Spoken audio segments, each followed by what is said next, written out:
Hi, my friends. Welcome to Inside the Minds of Authors. I'm DC Gomez, your host, and also an indie author.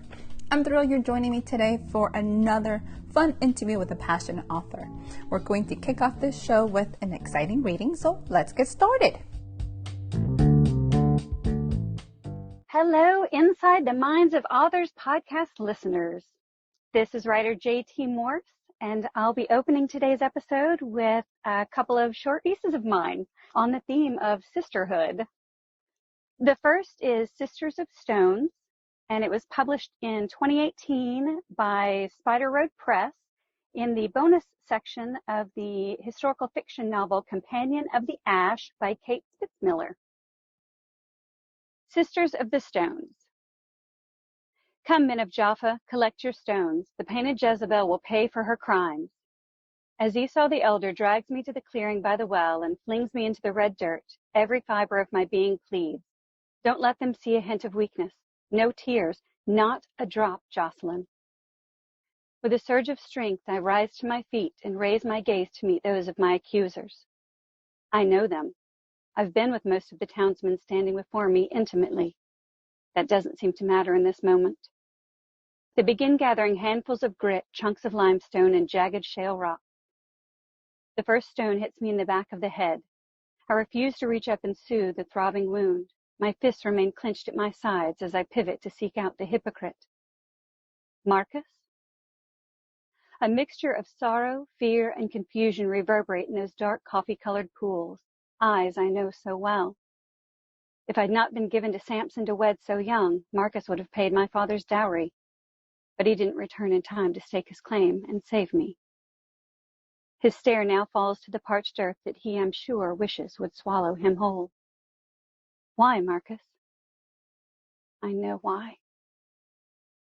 Permission granted with his initial strike, the maddening crowd releases a torrent of guilt-laden malice upon me. Despite my best efforts not to react, my henna-decorated arms fly up. Pain shoots through me again and again, causing my naked body to curl in on itself. Knees buckle and I crumple to the ground. I watch as blood flows from lip, cheek, and forehead. The dark liquid pours into a crack of Mother Earth's broken skin. The tears try to come, but I bite them back. They will not defeat me, not for a crime they thrust upon my kind. I didn't want this life, this eternal role of shame. No. For the sake of every girl who will face their injustice after I'm dead, I will not let them win. Not a single tear. Pressing my bloody hands into the dirt, I muster what defiance is left in me. Crawling on all fours, I press up. Lifting my face, I smirk as if to say, I've taken all you've forced on me for these many years. I can take this. Seeming unable to suffer such defiance at the hands of a woman, the red-faced Esau runs at me, slamming a rock the size of an overripe pomegranate into the side of my head. Nausea overwhelms and my vision blurs. I see the orange-red sand coming up to meet me, then all falls dark and silent. Prying an eye open, the brightness overwhelms. Although my vision is hampered, I can smell blood. I can taste blood. I can feel blood trickling down my temples. As my eyes adjust, I see diminutive, delicate feet clad in leather sandals, with silvery bells on ankles and golden rings on toes. The scents of cardamom, cinnamon, and chrysanthemum swirl in the air. My tears come to the surface again. This time, I don't hold them back. I let them come. Let them spill forth in a relentless flood of wonder and anguish, fear and astonishment. A cool shadow covers my fallen body, and a gentle hand strokes the battered flesh of my back with a damp, soothing cloth. I lift my weary head. A circle of women surrounds me. They're facing outward with stones in their hands, held at the defensive ready. Some are my kinswomen and lifelong friends. Others are those I would deem my enemies, women who know what I do, know what I have done with their husbands, what I've done to survive, but refuse to do any longer. These women, all of them, now stand as my protectors, my saviors, my rescuers. They are my hope, my beloved sisters of stone. For this and for the futures of our daughters and our daughters' daughters, I cry out. I am woman. I am sister. I am Jocelyn, and I am no longer man's painted Jezebel. For the second piece I want to read today, it is a creative nonfiction, so kind of memoir-esque piece called Climb, Baby Sister, Climb. And it was published as well in 2018 in the I Am Strength, True Stories of Everyday Superwomen anthology from Blind Faith Books. Climb, Baby Sister, Climb. As I sat in the stark, fluorescently lit waiting area in a white, hard plastic chair, tears gathered in the corners of my eyes. I couldn't understand how this had happened and why to my baby sister. Would she be okay? And if she wasn't, would I be okay? Startling me, a voice brought the loudspeaker above my head crackling to life. A monotone staff worker announced that visitors could now approach the windows. Attempting to stand, I chastised myself for being weak. She needed me, now more than ever. Get up and go to the window. Calling on the strength of our grandmothers, great-grandmothers, and all the women that had endured this life before me, I willed my legs to stand. They eventually, but reluctantly, did, and I made my way to window number 12. Though I tried to appear stoic and brave, tears flowed down my cheeks, my heart pounded in a hollow chest, and my stomach churned like the gray, frothing ocean after a tsunami. Almost close enough to touch, yet so far away I could see her on the other side of the glass. Pale, with puffy eyes and matted hair, lips trembled, both hers and mine. Why couldn't I save her from this fate, from this cruel reality of life? I wanted to blame someone, anyone. But the truth was, there was no one and everyone to blame. The room went dark as my vision narrowed. Snippets of our family flashed in my mind. Our parents' marriage, unhappy and unstable. Mom cycling between bouts of emotional volatility and moments of exemplary maternity. Dad in the shed attempting to hold onto his sanity and questioning where he'd gone wrong. Me, the control freak firstborn, making desperate attempts to fix everything, but just making the situation worse. Standing before her, palms on the glass between us, I grasped at invisible threads of connection. I stared into her deep hazel eyes as they begged for a salvation that wasn't mine to give. I pleaded with God, the universe, any deity or being listening. I love her so much. Please protect her. Help her endure this trial, or better yet, let me take her place. I offer my life for hers. Please, I'll pay the price. On the day they opened the gates and released my baby sister from the shackles and orange jumpsuit, I cried. Tears of joy that she'd worked so hard to claim the status clean and sober. Tears of relief that she'd survived being locked up and had paid her debt to society. And tears of concern for the days ahead, the unknown. The best I could do was hope and pray, vowing to stay her unconditionally loving cheerleader of a big sister. Climb, baby sister, climb. Climb up from rock bottom where you've landed. Big sister is here waiting for you just on the other side. Climb, baby sister, climb.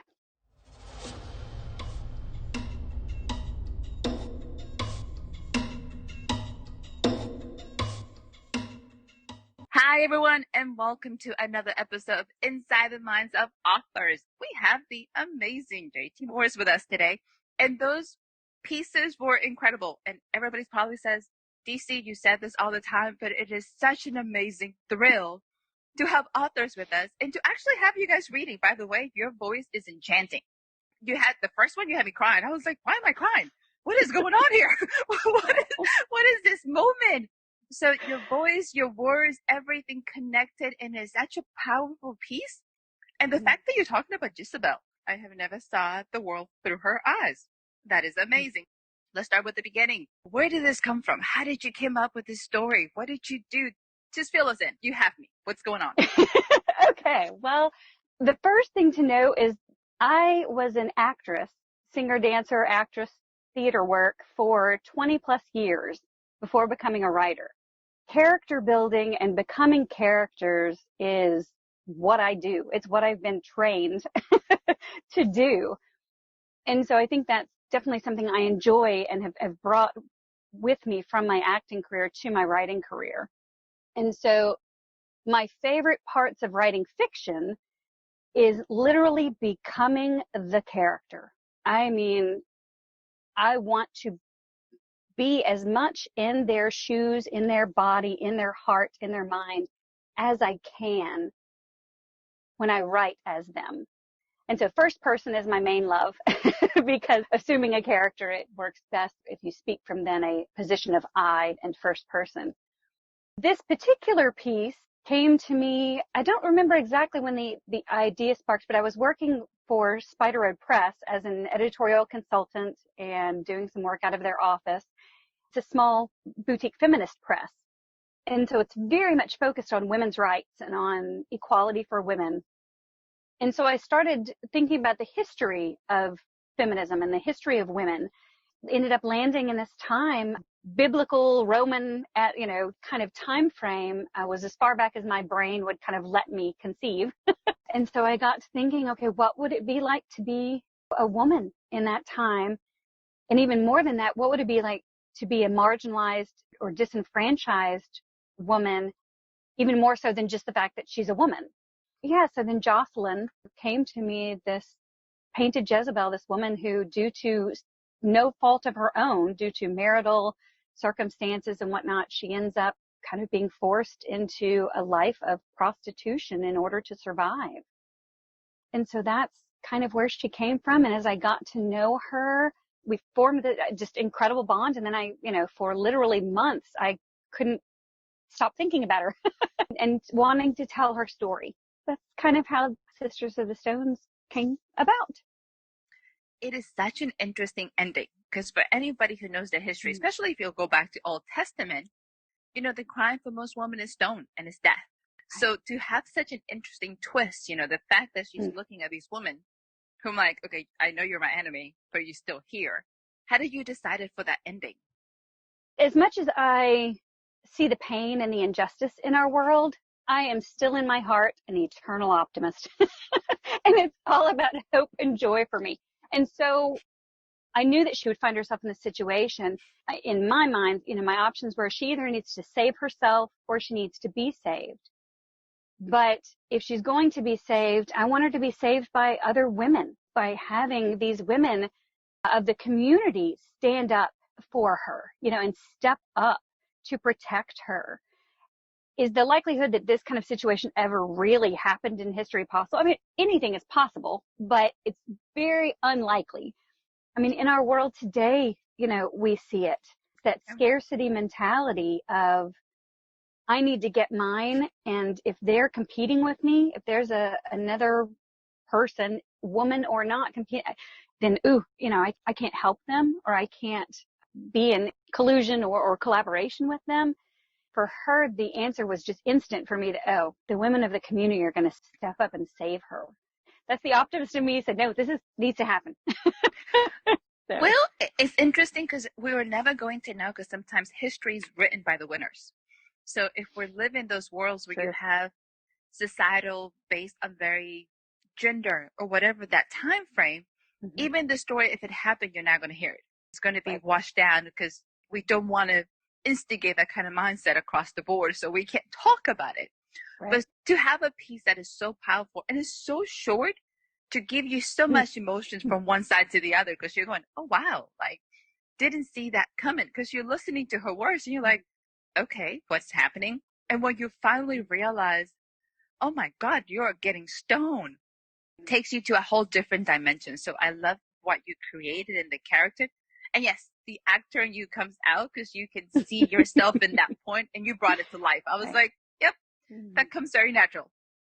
Your second piece, very personal, very powerful. When did you decide, I'm going to tell about myself? Like, how did that happen? Because that's huge, like such an incredible and fearless moment. When did you decide to do that? That piece, or a version of that piece, was actually one of the first things I ever submitted once I had started my writing career. I'd been successful with magazine articles. That's where I started as a writer. My husband and I moved to a 18-acre ranch in the middle of the Sam Houston National Forest, about 90 minutes northeast of Houston. And I'd been an actress in Houston for years. And when we moved out there, I knew it was going to be too hard to continue my acting career because driving in for rehearsal, I was going to essentially have to get an apartment in the city if I wanted to continue that.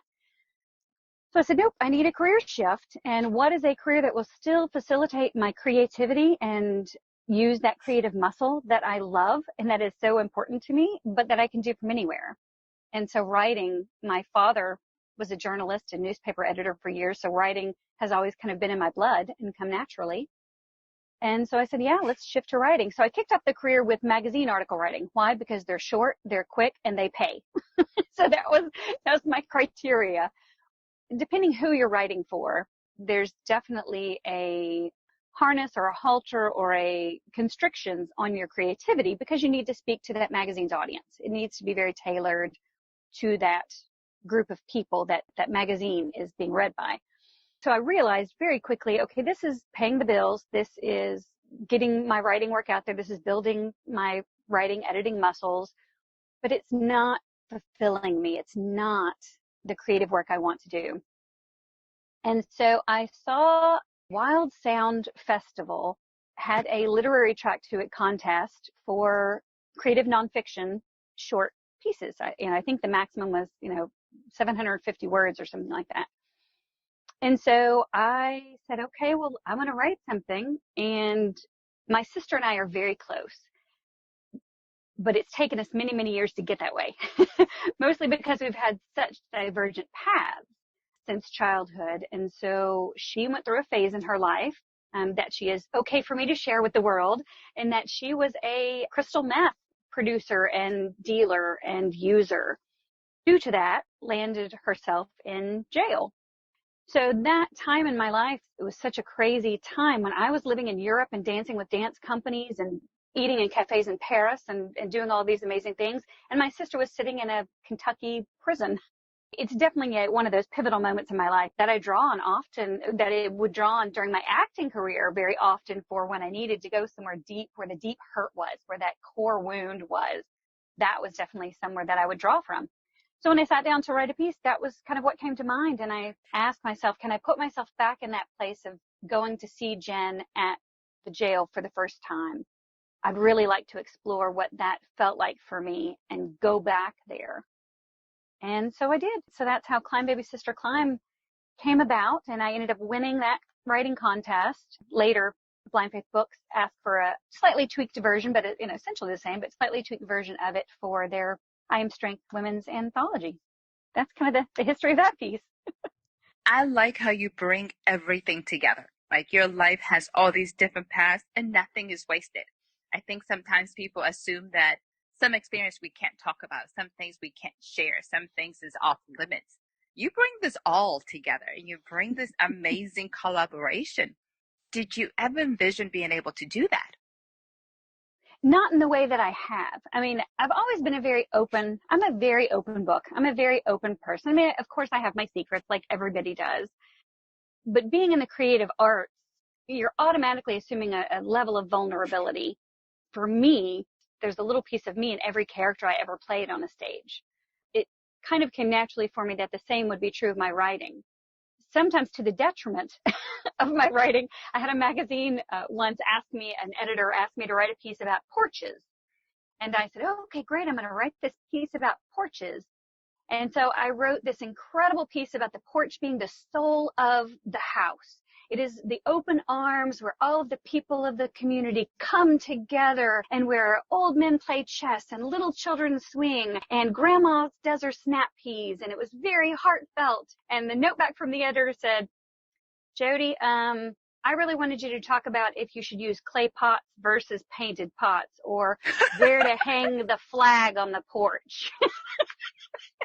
So That's I not had the to same. No, not at all. I had to she said, this is beautiful and it is moving and it is not what needs to go in our house and home section of Texas Living magazine, I can see that. I was like, So that was a funny instance where it actually bit me in the butt that I like to put so much of myself into things. But more recently, I've been working on a fictional novel about three women who discovered that their spouses are serial killers. How they process, how each one of them discover, first how they discover it, then how they process it, and then what they do about this fact. About 2/3 of the way through this novel, and it started with a writing partner, critique partner, to start going through it. This partner said to me, "It's great, it's fantastic, but there's something missing here. There's something you're not connecting." About that same time, I have a therapist. I've been seeing her, goodness sakes, for 16 years now, on and off for 16 years. At the same time I was meeting with her, we discovered a very core issue for me that I really needed to deal with, that I needed to dig up in order to move on, to get past it, having to do with my sexuality and sex and that whole realm.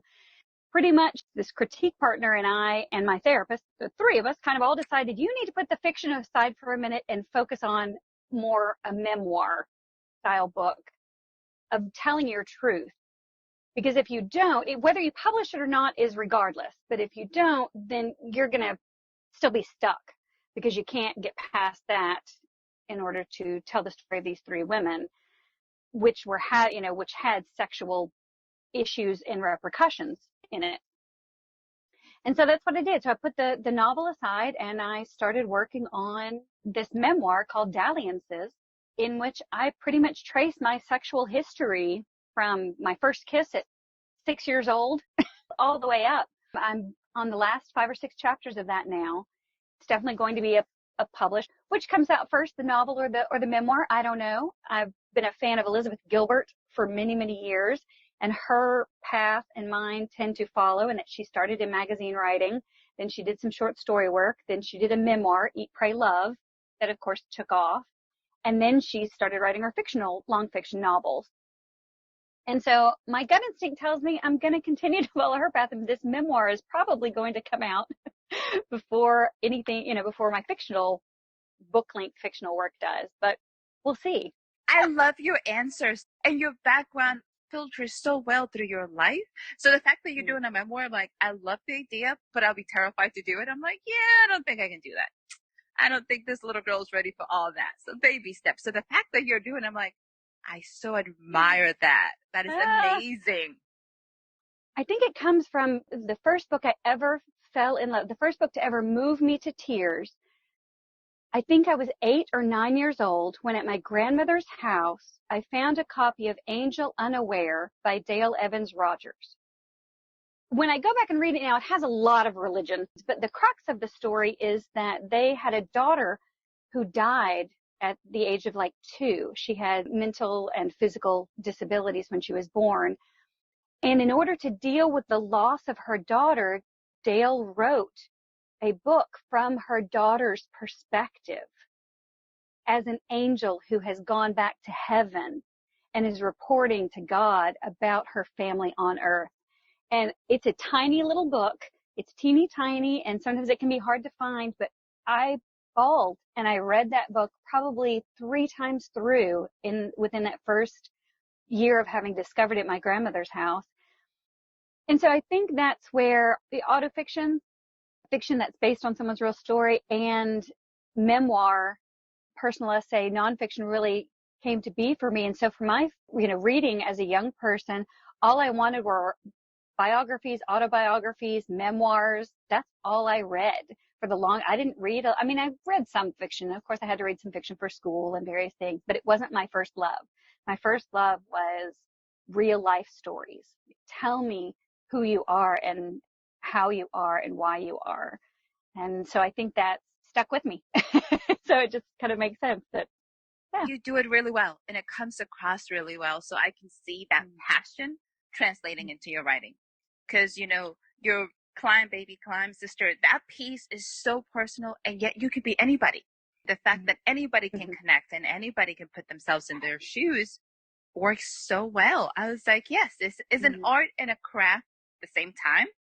And not many people can do it well. Like, memoirs are very tricky because they either come across as very preachy, or you're going, it's kind of dry. Like, how do you connect emotions to that genre? So Mhm. you do that really Sure. well.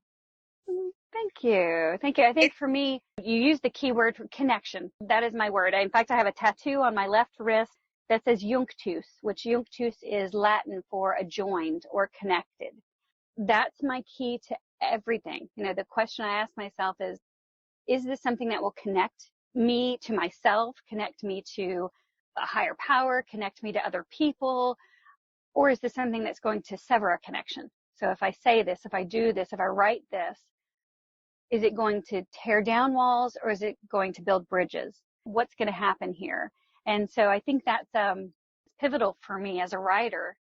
The whole reason I write is to connect. And so if what I'm writing isn't connecting to myself and hopefully connecting, with the potential to connect to readers, then why am I doing it? You have such a powerful focus and you understand what your success is. You know what I mean? Success is very specific to you. This is what the mission for my books are. This is what the missions for my words. And everything you do is focused towards that. That is impressive, by the way. I am amazed. Oh. Well, thank you. I'm very lucky. I'm very blessed. Whoever the muse, the great with all, the universe, the whatever planted that seed in me, I'm very grateful that it's there and that I get to hopefully reap the benefits. I think so. So Do you have a target audience when you're writing? I have so much published poetry and in creative nonfiction and of course magazine work, and then fictional. I've got quite a few flash fiction pieces out there and short fiction, short stories published. But I don't think I have really a target audience other than you can definitely see a through thread in all of my work, even like the horror stories I've written and had published and things like that. Women and women's issues are in there. I think I've only written one or maybe two male protagonists, male main characters in anything I've ever written. And even in those stories, it was still a tale about women and how women are treated. So I would definitely say a more female or female adjacent audience. Adult or more mature people. I don't write a ton of profanity or sex. Most of the work that I've, had published and that I'm currently working on wouldn't necessarily not be for children, but it's definitely for a more mature audience. Wants to go deeper, that wants to explore concepts, situations that are tough. I don't think anything I've ever written, anybody would ever say is like an easy beach read, or like something to escape into. Rather, for me, writing and reading, rather than being about escaping, is about digging deep and going deeper and exploring those hard subjects and social circumstances and cultural issues. That is actually really beautiful because I am totally the opposite. I'm all about escapism. Like I'm all about let's have fun and let's blow some stuff up. So yes, I'm all about the other side. I was like, let's go have some fun. I love that too. Your Constantine, the cat stories are fantastic. I think we all need escapism sometimes. So I love that all of us have our different purposes to writing and our different realms that we write in, so that we have a huge, diverse, literal and figurative library to choose from. So on the days that, somebody needs something light and fluffy and funny, pull DC stuff, it's fantastic, and on a day when you're feeling a little more introspective and need to deal with some stuff, find JT Morse's stuff. I love that we can all come to the table with whatever it is we enjoy and are blessed with writing. It's probably the beautiful thing about writers is that we can all come to the table and have a different flavor for everything. And the purpose is still to give something to your readers and do it in a way that they feel fulfilled. And there's so much of it. So how do you get your ideas? Where do they come from? Because they're all over the place. Do you have are you walking down the street and like, oh, what's that all about? How does your writing process start? Let's go with that. One of the workshops that I teach to groups often is called Bleep You Writer's Block. And it's basically a workshop of improv. I did, comedy improv performance work for many years. And it's basically using those tools I learned there, but applying it to writing. For me, stories are literally everywhere. Everywhere. So I don't struggle with finding the stories, my biggest hurdle is whittling it down and figuring out which story, which project, which idea to work with at a time, and then having to say to another story idea or piece idea, you're going to have to wait. I'm going to put you over here in the ideas folder, and I promise when I can, I'm going to get to you, but I have to focus on, so similar with the fiction novel, and I had to put it aside to work on this memoir project, and I don't know, DC, where they come from other than just me being open and being aware and alert and watching for the stories and grabbing them when they hit me. I just wrote a poem the other day from the perspective of the wife of a police officer who has killed a suspect. That was hitting me really hard. And to look at the periphery, to look at the people on all of these issues that have been going on in our world recently, the people on the sidelines, so to speak, and how affected those people are, that I sat and wrote a persona poem from her perspective of my husband, killed a man today. How would I process that? What would be going through my head? And so for me, inspiration strikes 50,000 times a day. So it's just a matter of deciding this is something that is important enough to me. And my physical body is really good about telling me that. If I hear something or see something and I literally double over in pain or my chest seizes up, okay, this is something I need to address for myself as well as for audiences and for readers. They really come from all over the place. You have such a connection with your work and you're so intuitive about it, which is really exciting because you're able to pick it up and just go with it. How long does it take you to actually go from an idea to a finished product? It is all over the place, girl. So that poem, particular poem called By His Hands, literally I woke up in the morning with just a tearing in my gut of pain for all of the people involved in all of these situations. So I couldn't function for the day until I got it out. So literally I sat down, it took me 10 minutes to write. I wrote it in 10 minutes and then I spent probably another 10 minutes cleaning it up. And then for me, it was such an important piece that I didn't want to wait to submit it to journals or anthologies. And so I just stuck that baby up on Facebook and Twitter and Instagram, because for me, it was a message that I needed to put out, and I needed to share the empathy and the consideration for the other people involved in this situation. So in that case, it was wham bam, that sucker, was out there.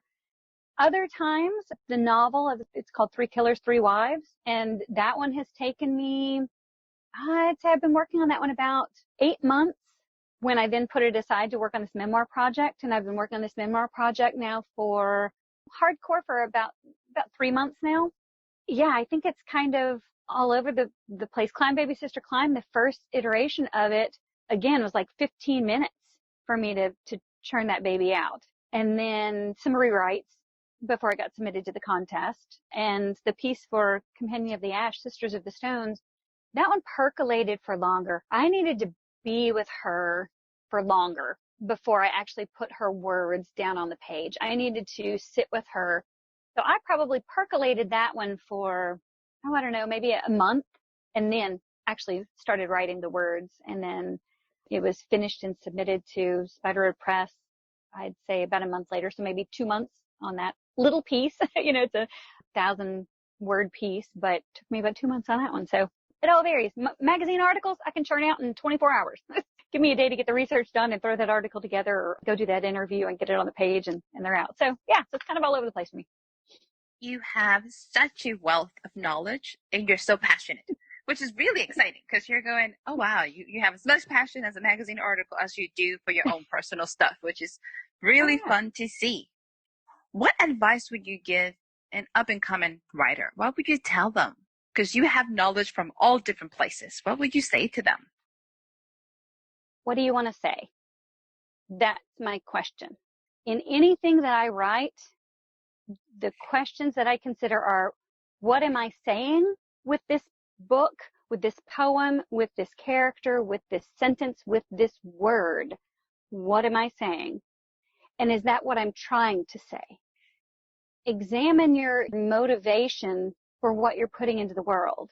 I have an editing client that's working on his first science fiction novel. And as we started working together, I realized and pointed out to him that every time he introduced a female character, he introduced them as beautiful, statuesque, model-esque, flowing black hair. It was all about their physical attributes. And every time he introduced a male character, they were brave and stoic, well-seasoned, and wise beyond his years.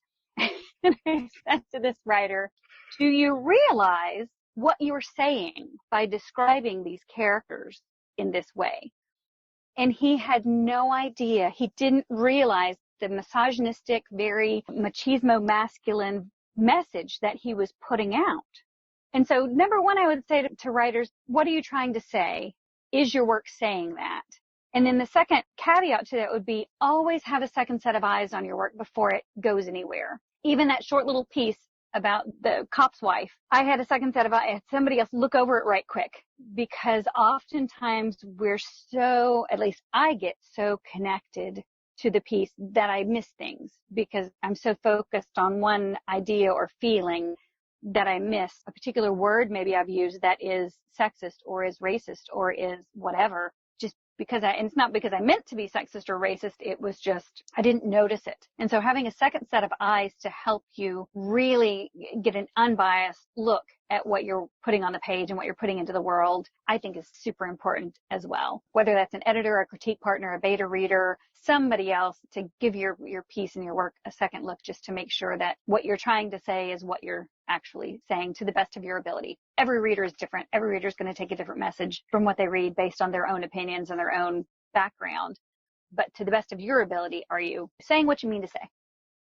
That's a great advice. I think a lot of the times we write with so much passion. Sometimes we want to be quick about it that we take for granted somebody's going to read those words. Is it what you're trying to say that they're going to get, at least to the best that you can? Because everybody comes with their own story to the page.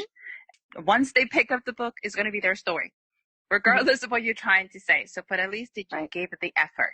So awesome. I'm so excited. So are you ready for our lightning round? Dun, dun, dun. Of course. Okay. You're the first person that has ever said that. So I'm so excited.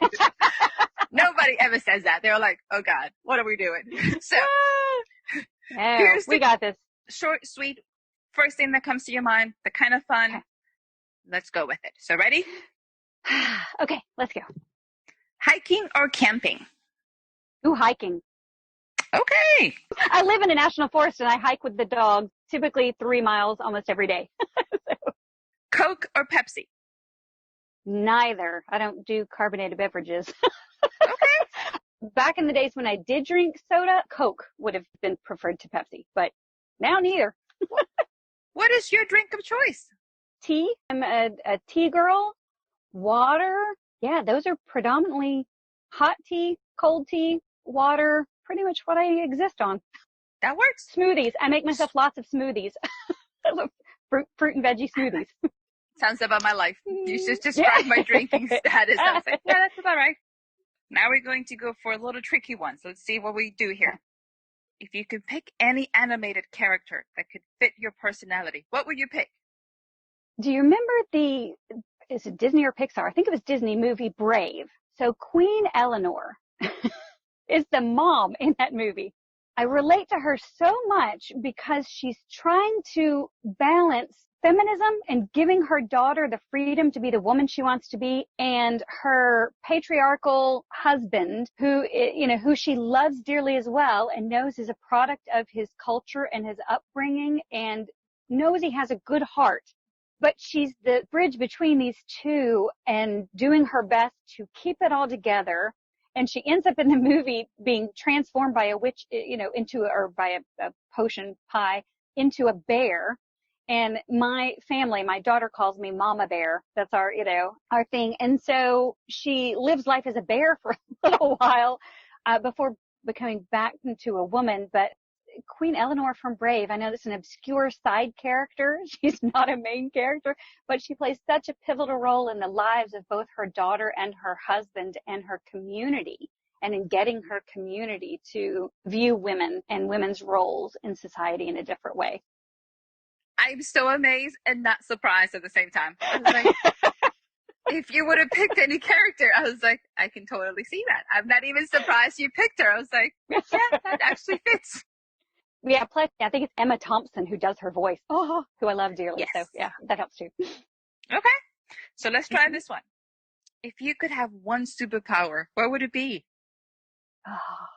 Empathy. Total empathy. To me, empathy is a superpower. Being able to put yourself in somebody else's shoes, being able to see things from somebody else's perspective. That's the superpower that to me will change the world, and that will change everything about human culture and society and life. Hands down, without even any question. I will forego X-ray vision and flying and all the other wonderful, wonderful superpowers out there for the power of empathy. I'm telling you, every time I want to be surprised, but I'm not. I was like, that is absolutely amazing. I never would have thought about it. So I joked that my superpower is being persistent, but I'm like, empathy is pretty impressive. Smooth. So here's your last one. Let's see what we get here. Because now it's just like, this could go anywhere. What is your favorite place to hide and create?